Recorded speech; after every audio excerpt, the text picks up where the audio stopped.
तो नमस्कार दोस्तों, मैं आपको बताना चाहता हूँ कि दबंग स्टार खेसारी लाल यादव जी जहाँ पर भी जाते हैं तो उनका जलवा एकदम बरकरार रहता है।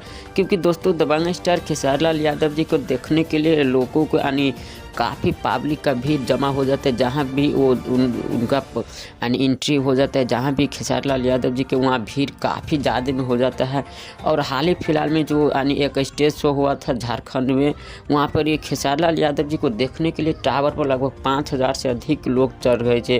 क्योंकि दबंग स्टार खेसारी लाल यादव जी अपने ही बताए कि उनको देखने के लिए 5000 से भी ज़्यादा लोग टावर के ऊपर चढ़ गए थे और कितने लोग मंदिर के ऊपर भी चढ़ गए थे। क्योंकि दोस्तों दबंग स्टार खेसारी लाल यादव जी जहाँ भी जाते हैं उनका जलवा एकदम बरकरार रहता है।